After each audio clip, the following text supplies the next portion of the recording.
reaksi identifikasi gugus fungsi itu merupakan lanjutan dari kegiatan sebelumnya atau materi sebelumnya di mana mahasiswa diajak mengenali gugus fungsi ada, yaitu mulai dari hidroksi, lalu kemudian halo, lalu kemudian gugus alkoksi, gugus amina, gugus amida, dan yang lainnya. Jadi kita akan mengidentifikasi, berarti kita menggunakan suatu zat atau reagen yang dapat membantu kita mengetahui apa saja gugus fungsi yang terkandung pada suatu senyawa organik yang di sini dia merupakan sampel. Jadi kita akan mulai dengan menggunakan natrium. Natrium itu dapat mengidentifikasi keberadaan dari gugus hidroksi, di mana ketika logam natrium bereaksi dengan gugus hidroksi yang dimiliki oleh misalnya senyawa alkohol di sini, maka dia akan menggantikan posisi dari atom hidrogen dan menjadi atom hidrogen ini digantikan posisinya oleh logam natrium. Jadi terjadi reaksi substitusi di sini. Dan akan dilepaskan gas hidrogen. Sehingga nanti dalam reaksi kita akan melihat adanya gelembung-gelembung gas. Gas hidrogen lepas, kemudian terbentuk yang namanya garam, garam alkoksi. Ini reaksi secara umumnya yang di atas ini. Jadi ketika nanti kita mahasiswa diminta untuk mereaksikannya secara tertulis, itu mudah sekali tinggal menggantikan atom H dengan Na. Ini contoh yang kita menggunakan etanol di dalam sini ya. Jadi reaksi ini, reaksi yang menggunakan menggunakan natrium ini, itu juga merupakan reaksi pembeda antara alkohol dengan eter, di mana eter tidak mempunyai kemampuan untuk reaksi dengan logam natrium. Kemudian bentuk yang keduanya, ketika kita ingin mengidentifikasi alkohol, kita bisa juga menggunakan fosfor trihalida. Fosfor trihalida berarti harus ada unsur fosfor. Kemudian di dalam unsur fosfor itu dia terikat dengan yang namanya keluarga dari atom halogen yang dalam bentuk ion. Jadi trihalida, fosfor trihalida di sini dirumuskan dalam persamaannya itu ROH alkohol dengan fosfor X. Jadi bisa digantikan nanti X-nya dengan biasanya kita menggunakan itu adalah klorida. Klorida cair. Jadi sebagai contohnya nanti ketika alkohol direaksikan dengan yang namanya fosfor trihalida, di sini adalah kita pakai klorida, boleh juga pakai bromida, iodida, maka nanti yang namanya gugus dari OH, jadi gugus hidroksi ya, tadi kan atom ya yang pergi, sekarang gugusnya yang pergi. Gugus hidroksi pergi digantikan oleh atom klor. Sehingga nanti akan terbentuk senyawa organik sebagai produk sampingnya yaitu H3PO3 yaitu asam fosfat. Selain dengan dua yang tadi, yang namanya alkohol itu bisa juga dioksidasi dengan menggunakan oksidator kuat yaitu KMnO4. Ketika KMnO4 direaksikan dengan alkohol, maka kalau untuk itu kita harus mempertimbangkan dulu apa jenisnya. Jadi dari sini kalau kita melihat reaksi identifikasi menggunakan oksidator kuat seperti KMnO4 atau kalium bikromat, kita bisa mengetahui juga selain adanya alkohol, ada gugusnya hidroksi di dalam suatu bahan, kita juga bisa mengetahui adanya yang namanya alkohol berdasarkan jenisnya. Ada yang namanya alkohol primer, alkohol sekunder, alkohol tersier. Alkohol primer, sekunder, tersier itu dibedakan pada atom karbon. Jadi atom karbon di mana gugus OH terikat itu kalau seandainya dia mengikat gugus OH 1 dan gugus alkil 1, maka dia dikatakan alkohol primer. Tapi kalau dia mengikat gugus OH atau di mana gugus OH terikat itu atom C-nya, atom C di mana gugus OH terikat itu atom C-nya juga mengikat dua atom C lainnya, maka dikatakan dia adalah alkohol sekunder. Jadi kita perhatikan di sini, kalau seandainya dia alkohol primer dioksidasi itu akan membentuk yang namanya aldehid. Tapi kalau dilakukan oksidasi berlebih yang di sini, berlebih, dia akan menghasilkan yang namanya asam karboksilat. Di sini alkohol sekundernya diketahui dari adanya CH dengan OH. Jadi kalau atom C di mana gugus OH hidroksi terikat, itu mengikat dua atom alkil lainnya, maka dia termasuk jenis alkohol sekunder. Ketika alkohol sekunder dioksidasi, ini bersama reaksi umumnya ya, maka dia akan berubah menjadi keton. Ini contohnya. Lanjut lagi untuk yang berikutnya itu adalah alkohol tersier. Kalau dia alkohol tersier, itu dia tidak bereaksi sama sekali ketika dioksidasi atau direaksikan dengan yang namanya oksidator. Seperti ini dia. Jadi bersama reaksi umumnya kalau ada alkohol atau tempat di mana gugus hidroksi itu terikat dengan 3 alkil lainnya, maka penggunaan oksidator yang mengharapkan terjadinya reaksi oksidasi dari gugus hidroksi itu tidak terjadi, sehingga reaksinya bisa ditulis seperti ini, tanda panah, dicoret tanda panahnya. Berikutnya adalah kita bicara lagi mengenai identifikasi dari senyawa alkohol atau senyawa atau bahan yang mengikat gugus OH. Itu adalah menggunakan tes Lukas. Tes Lukas atau reagen Lukas ini ditemukan oleh Lukas. Itu isinya adalah serbuk ZnHCl2 dan larutan HCl4. Jadi kita akan mengambil bahan, kita reaksikan dulu dengan serbuk ZN2, kemudian ditambahkan larutan HCl pekat. Kalau seandainya gugus hidroksi yang terikat itu berada pada atom C yang mengikat 3 gugus alkil lainnya, maka itu akan terjadi reaksi dengan cepat, segera bereaksi istilahnya di sini. Dia menghasilkan apa? Dia akan menghasilkan yang namanya senyawa haloalkana, dan pengamatannya, tampilannya secara perubahan kimia yang ditampilkan itu adalah larutan keruh. Jadi ada endapan.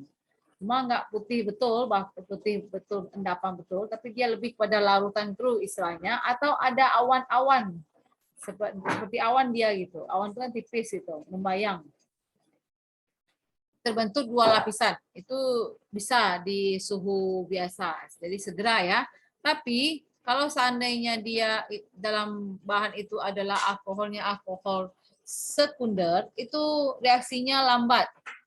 Bereaksi tapi lambat dan perlu panaskan dia.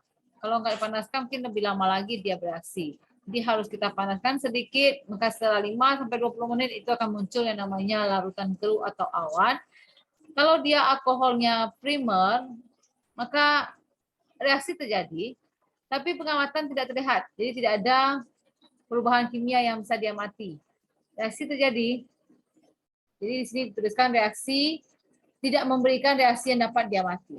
Jadi dengan kata lain, reaksi terjadi seperti dia membentuk yang namanya haloalkana, tapi tidak dapat diamati perubahannya dengan menggunakan panca indera. Oke. Kita lanjut lagi. Berikutnya adalah ether. Ether, yang membedakan ether dengan alkohol itu adalah tadi, kalau seandainya alkohol dia bisa bereaksi dengan logam Na, sedangkan ether tidak. Maka di sini kalau ingin mereaksikan ether, kita menggunakan asam halida. Yang disarankan asam halida yang digunakan itu adalah asam halida bromida dan asam iodida.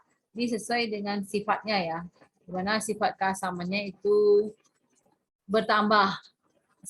Asam iodida sifat asamnya lebih kuat dibandingkan dengan asam bromida. Jadi kalau untuk mereaksikannya itu lebih disarankan pakai asam bromida dan asam iodida untuk identifikasi ether, cocok untuk ether gitu ya.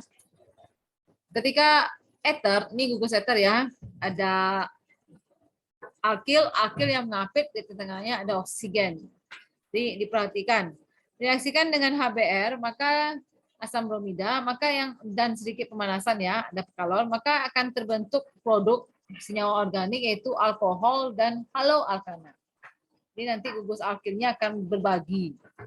Satu bereaksi membentuk alkohol, satu lagi bereaksi membentuk haloalkana. Ini ada contohnya. Lanjut lagi kita lihat aldehid.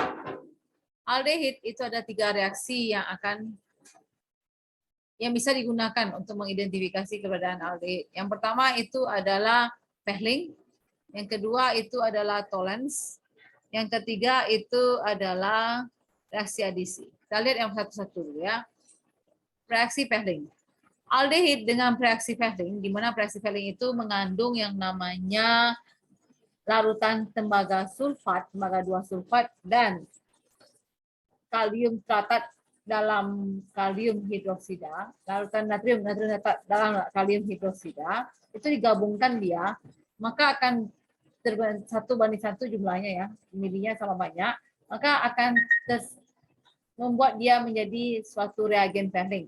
Jadi reaksi Fehling ini sebenarnya ada 2 reagen. Kalau ditambahkan dia dengan jumlah yang sama ke dalam suatu sampel yang kita ingin identifikasi dia mengandung aldehid, maka bisa membuktikan bahwa itu ada gugus aldehid di dalam bahan tersebut, yaitu adanya endapan merah bata yang muncul. Jadi perubahan kimia yang teramati dengan reagen Fehling ini adalah endapan merah bata kalau seandainya dia aldehid. Endapan merah bata itu berasal dari endapan yang diberikan oleh tembaga 1 oksida. Kemudian yang namanya gugus aldehid tadi, senyawa organik aldehid tadi itu akan bereaksi membentuk asam karboksilat. Jadi terjadi reaksi oksidasi lagi di sini, aldehid oksidasi menjadi asam karboksilat.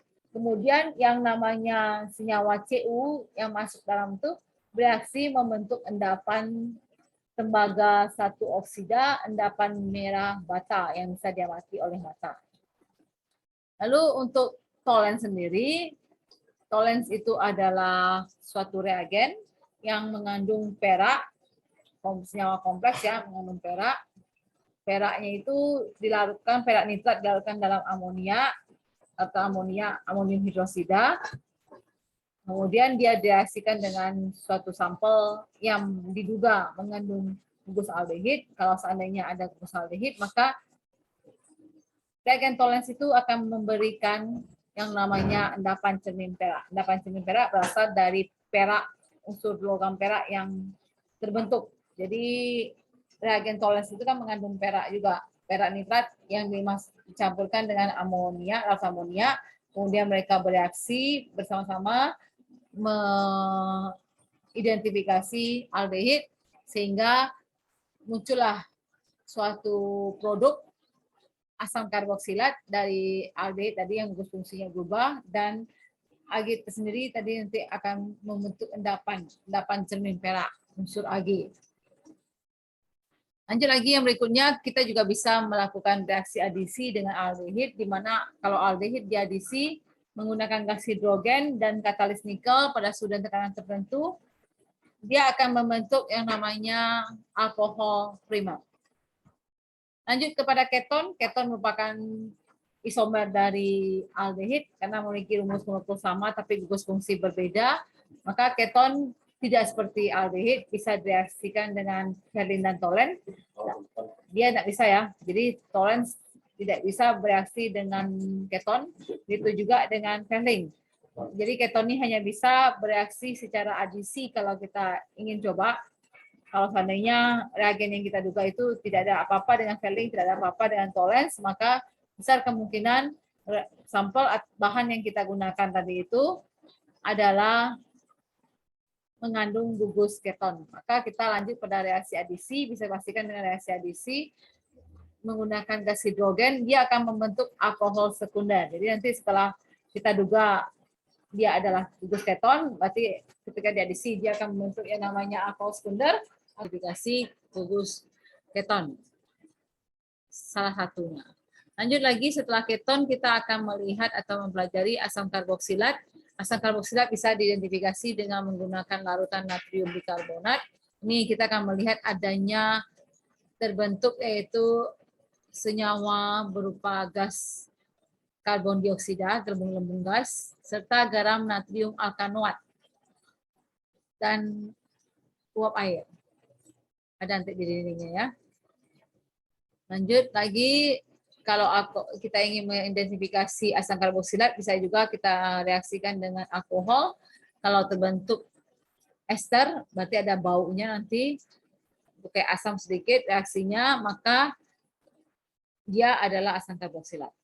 Reaksi antara alkohol dengan asam karboksilat dengan alkohol dikenal dengan nama reaksi esterifikasi. Kemudian asam karboksilat bisa juga diidentifikasi dengan menggunakan larutan FeSO4 5% dan NaOH, dan NaOH, maka yang terbentuk itu adalah warna ungu dulu awal mulanya, kemudian lama-lama dia akan menjadi merah bata. Kenapa? Karena terbentuknya kompleks. Karena terbentuknya kompleks besi dengan dengan gugus alkanoat. Besi dengan gugus alkanoat seperti yang ditampilkan pada gambar ini ya. Lalu kemudian sisa dari SO4 dan H2-nya, karena ada katalis tadi kan, maka membentuk asam sulfat. Asam sulfat ini nanti akan tampil dalam bentuk buih gitu, seperti buih dia gitu ya, hasilnya ya, yang bisa diamati. Selain warna ungu juga ada buihnya gitu. Ester berikutnya lagi kita identifikasi ester, dan ester ini yang terakhir ya. Ester diidentifikasi dengan menggunakan hidroksiamina. Hidroksiamina dalam suasana basah dipakai untuk mengidentifikasi ester, maka akan terbentuk asam hidroksiamat. Jadi ini dikenal dengan nama tes asam hidroksiamat. Dan produk sampingnya juga adalah alkohol.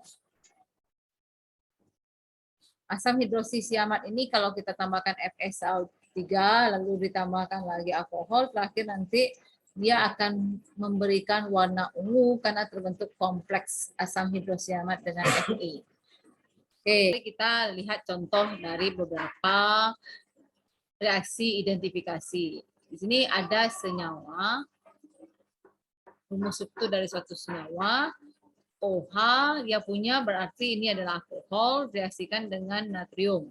Maka untuk membuatnya untuk mereaksikannya atau memberikan persamaan reaksinya apa produk yang terbentuk, maka kita dapat menukar, tadi kan sesuai dengan aturannya, di mana kita bisa menukar atom H dengan atom Na. Ini kita tukar ya.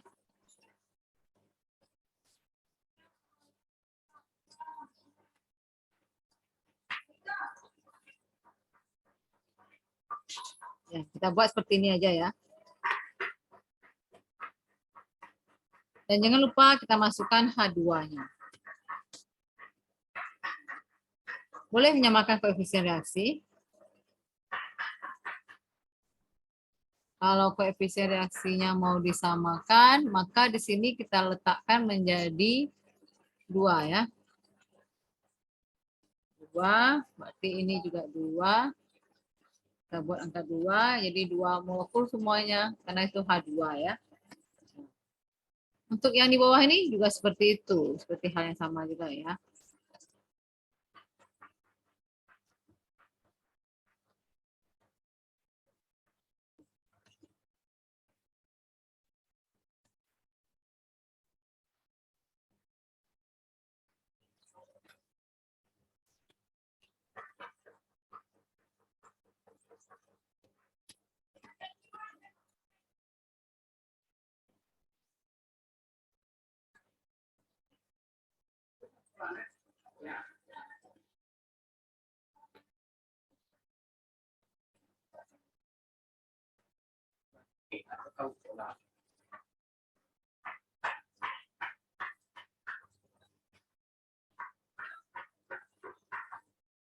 Oke, kita lanjut lagi yang di bawah ini. Ini bukan alkohol, tapi ini adalah ether, maka tidak terjadi reaksi.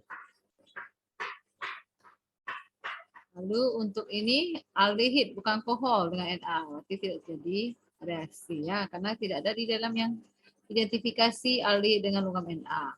Kemudian ini lagi ether dengan HBr. Oh, ada ya. Silakan dilihat lagi catatannya atau teorinya, belajar lagi, ulang lagi gimana yang namanya ether dengan HBr. Apa yang terjadi? Yang terjadi adalah Yang panjang itu akan menjadi yang namanya halo. Lalu yang pendek akan menjadi yang namanya alkohol. Ya, dia akan terbelah dua. Menjadi halo dan menjadi alkohol. Maaf, yang panjang akan menjadi alkohol, yang pendek akan menjadi halo. Salah, tadi ya, Ibu ulang lagi. Yang panjang akan menjadi, itu kan ada yang panjang dan pendek ya. Yang panjang akan menjadi halo. Yang panjang akan menjadi alkohol, yang pendek akan menjadi halo. Itu aturannya.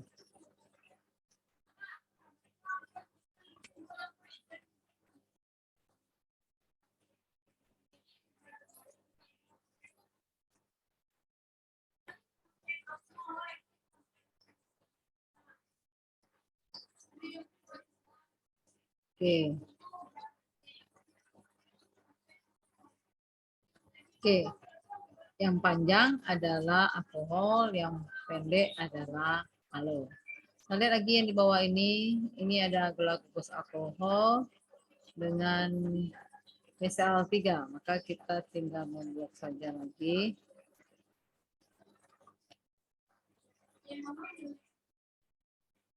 Nah, blok dia, kita ulang lagi ya. Tapi kalau kebiasaan tuh di ketik ya.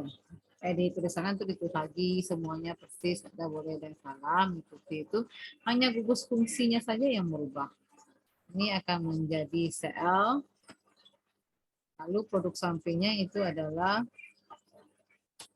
H3PO3.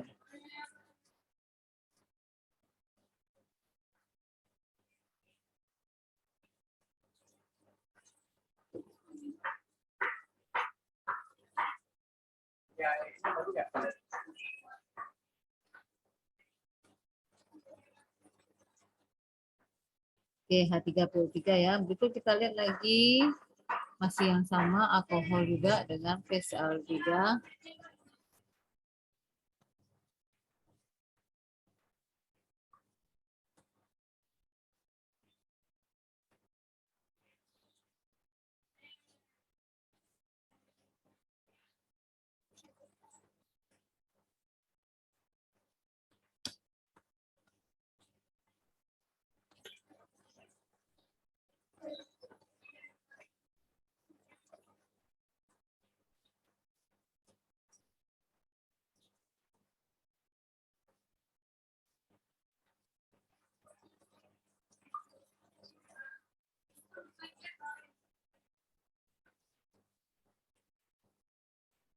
Nah, untuk yang ini, ether kembali hal yang sama ya, yang berlaku ya. Bahwa kalau yang bawah ini ether kan, berarti ether kembali dia berlaku hal yang sama, yaitu yang panjang alkohol, yang pendek halo.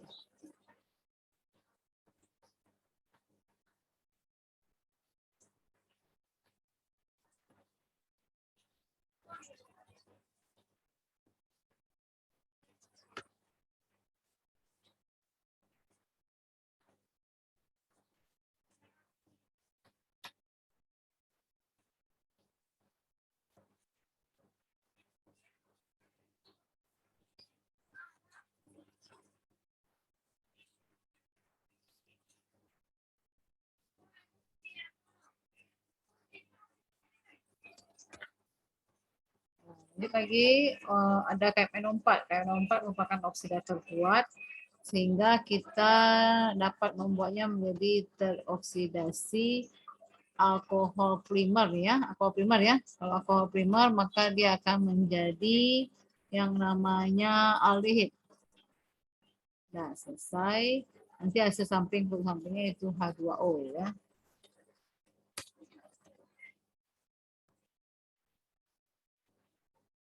Hasil sampingnya adalah H2O.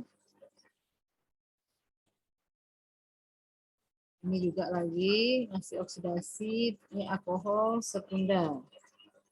Kalau alkohol sekunder berarti dia adalah keton. Artinya Dan produk sampingnya nanti ada H2O. Oke, untuk latihan yang ini sudah oke. Kita coba lagi latihan yang berikutnya. Kita akan lihat lagi yang ini masih yang sama ya, KNO4 juga masih oksidator sama kayak tadi ya. Ini juga kalau yang dia ini kalau apa nih tersier ya, kalau alkohol tersier nggak bisa ya. Jadi alkohol tersier kita langsung buat aja nggak bisa.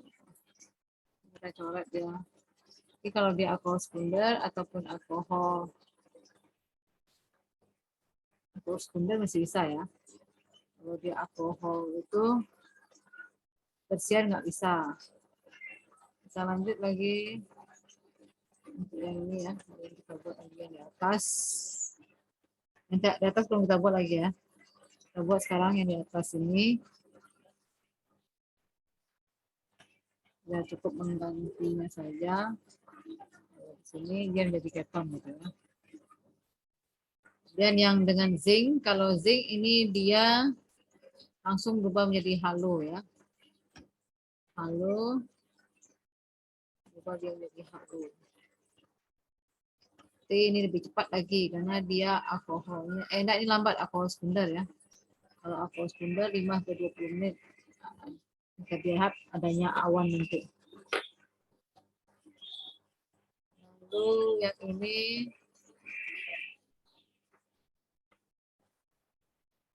ditambahkan dengan gas H2 itu. Sel produk sampingnya ya. Ini lagi sama modelnya ya. Jadi diulang juga hal yang sama. Tinggal diganti aja lagi kalau dengan zinc masih sekunder juga ya.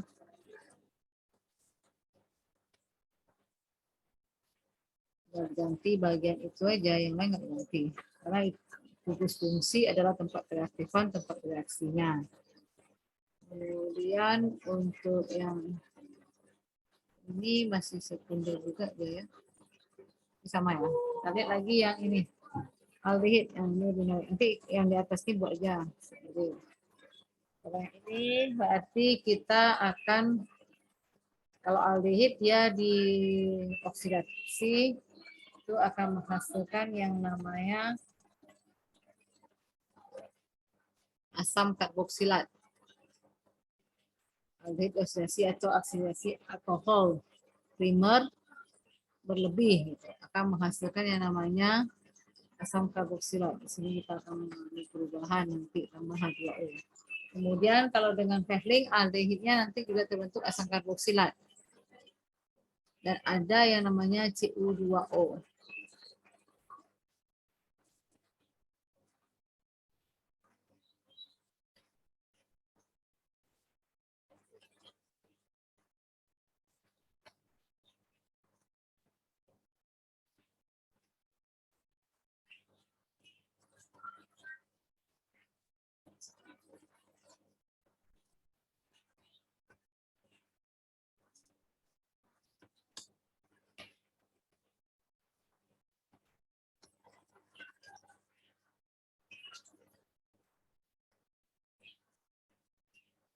Satu oksida ya. Nanti kita lagi ini perak dengan aldehin juga. Nanti dia akan terregulasi dan terbentuk 8 cermin perak.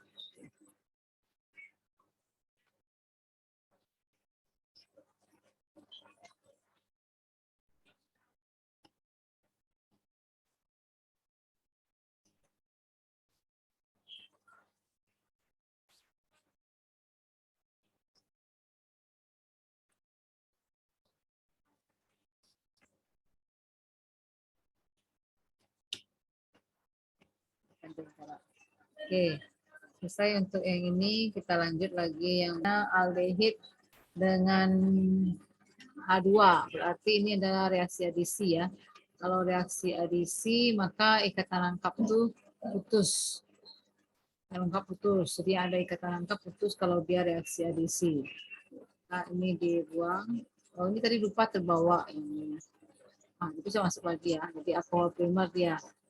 Itu juga dengan yang ini. Kalau keton dia jadi alkohol sekunder. Kalau keton dia jadi alkohol sekunder dia ya. Ini kita lihat lagi. Terus kata lengkapnya. Oke, udah selesai. Kemudian untuk ini natrium bikarbonat, oh ada asam karboksilat di sini. Kalau ada asam karboksilat berarti akan terbentuk garam alkanoat.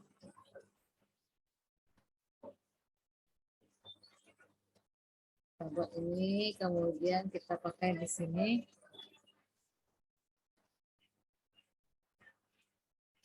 Oh, dengan Na ya. Tambah dengan H2O. Kemudian ditambah dengan CO2. Nah, itu dia ya.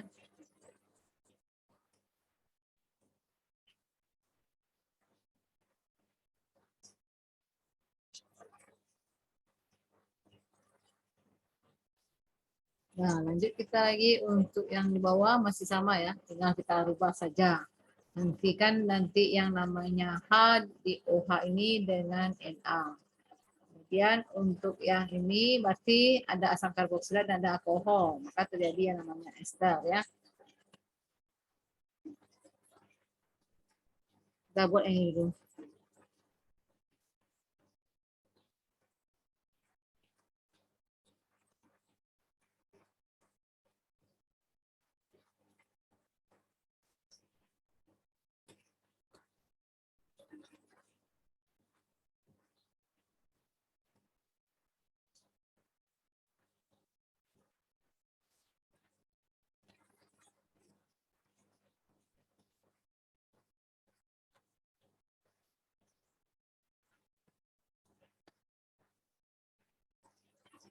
Kita bisa sedikit supaya nanti kita bisa masukkan alkohol.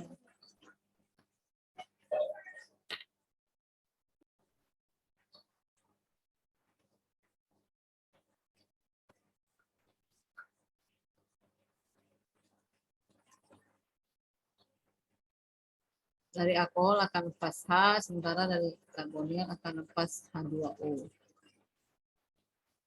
Akan lepas H2O, akan lepas OH. Jadi seperti ini dia. Kita lanjut lagi.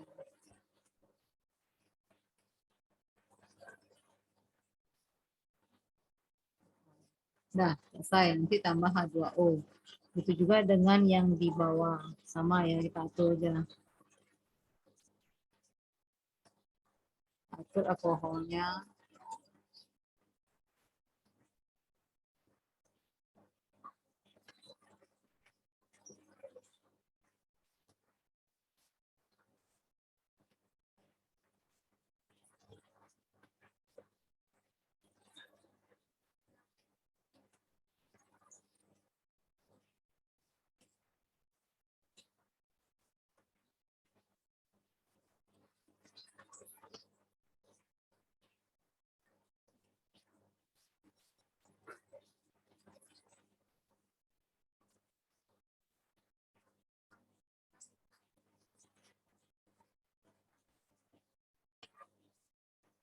Oke, selesai ya esternya ya.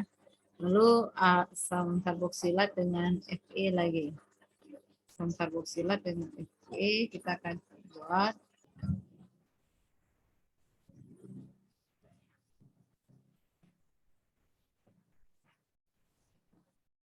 asam karboksilat dengan Fe4 dalam suasana basah.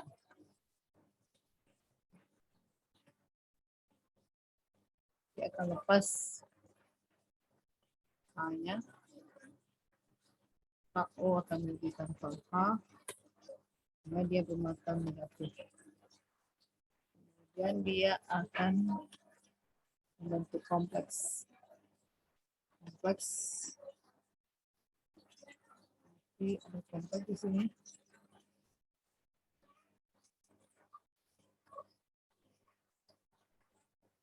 Kompleks besi.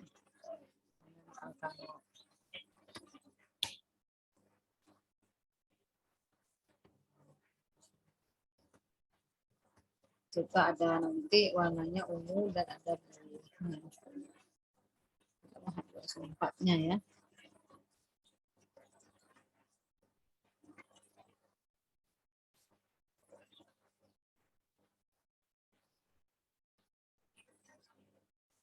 Oke.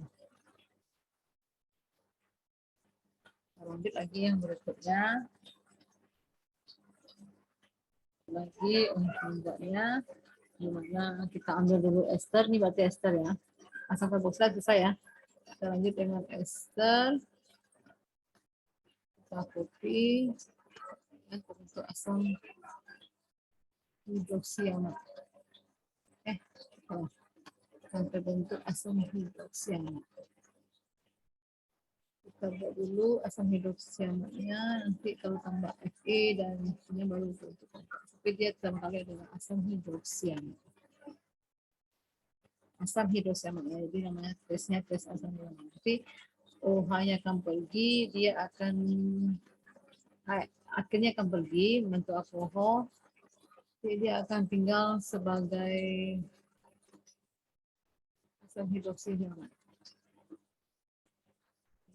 Lalu kemudian kita akan lihat di sini tambahan alkohol ya.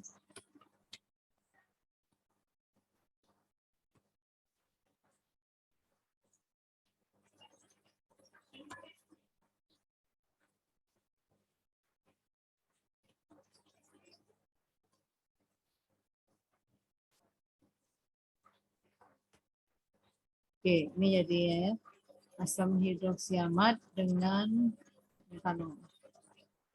Oke, selesai kita mengerjakan ini. Pertama kita ambil lagi OH ya, jadi sudah N itu ada OH. Kemudian untuk asam hidroksiamat, nanti yang ester dari alkil itu berubah menjadi alkohol. Oke, sampai di sini dulu. Sampai jumpa.